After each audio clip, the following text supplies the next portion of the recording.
morning, Singapore, and thank you for joining us today on the Early Show. The only show that is so early, you have no other show to watch. I'm Janice. And I'm Jeremy. And together, we are the J&J! Today, we will be having a special speaker with us. He has great hair, is famous on TV, has a tower named after him, and claims to make America great again. He's none other than Donald Trump! However, we couldn't wake him up today, so instead, we are going to show you snippets of Donald Trump himself. So, what are we going to do with Trump today? Well, we have a clip of his recent speech announcing his candidacy. He's running for president? Wow! Yes, and he promised to make America great again. However, we have spotted several major fallacies made by Donald Trump himself. So on our show today, it will involve us discussing his fallacies. Hold on, Jeremy. For our new viewers, could you kindly explain what is a fallacy? Well, Janice, I am glad you asked. A fallacy is a mistaken belief based on an unsound or invalid argument or reasoning. So, before we start, let us take a brief look at the type of fallacies there are. Well, firstly, you have hasty generalization, where you simply jump into conclusion. Like jumping into a swimming pool? Well, no, Janice. You jump into a conclusion that just because one person is like that, you assume that everyone else is the same. Other than that, you also have a false cause and effect, where you give an invalid cause, saying that caused the effect. And the third is slippery slope, where you link scenario A to B to C, saying that one is caused by the other when there is no clear relations between them.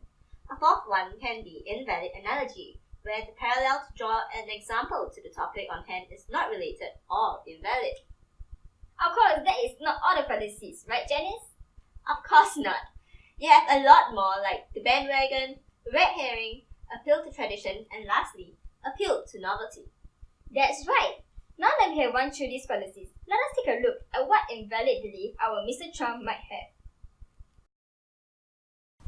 The first invalid belief Trump gives is that foreigners are taking our jobs. Last quarter, it was just announced that gross domestic product, a sign of strength, right? But not for us. It was below zero. Who ever heard of this? It's never below zero. Our labor participation rate was the worst in 1978. But think of it, GDP below zero, horrible labor participation rate. And looking at our resources from PolitiFacts, Trump did not even phrase it right. GDP can never be below zero, but growth in GDP can. That's right, Jeremy. Not just that, but according to PolitiFacts, the growth GDP has been below zero 42 times over 68 years, unlike what Trump exclaimed, never below zero. Now, that is clearly a sign of wrong information and evidence. Our enemies are getting stronger and stronger, by the way, and we as a country are getting weaker. Even our nuclear arsenal doesn't work. Now, that is a hasty generalization right there. But because of one mere problem in the country, that does not necessarily mean that your country is getting weaker while others are becoming stronger. It came out recently, they have equipment that is 30 years old. They don't know if it worked. And I thought it was horrible, because when it was broadcast on television, because boy, does that send signals to Putin and all the other people that look at us. And you say what? However, according to PolitiFacts, unlike what Trump declared about equipment malfunction and old equipment, the problem lies in the command and control. As much as it is significant, it definitely does not mean that the equipment does not work. That's right. While PolitiFacts shows that some nuclear program is indeed old, it does not mean that it does not work like Trump said. That's right, Janice. In fact, the United States have been spending $35 billion a year upgrading its nuclear stockpile, while officials are tasked to certify the safety and reliability of the current arsenal and have consistently received the seal of approval. So this shows that what Trump's claim is false. And what is the next thing he talks about? Obamacare? Wasn't that a big success? Yeah, it helped provide healthcare to millions who couldn't afford it. no, it was useless. It was a disaster. It costs so much you need to be hit by a tractor to use it. Premiums went up 29, 39, 49, 55%. We need to replace it. Ignoring how PolitiFacts rated your claim of rising premiums as mostly false, Mr. Trump, how exactly do we replace Obamacare? Well, we replace it. Look, we can replace the system. We're changing. And I understand what you are saying. Is Obamacare finished? Is it dead? And yes, it is. That I can tell you. Yes, it is in trouble. But we're going to change. Yeah, okay. How? Well, first, buy the website. It costs $5 billion and it doesn't work. I paid $3 for a working website. Now that's a straw man right there. The website has nothing to do with the actual policy.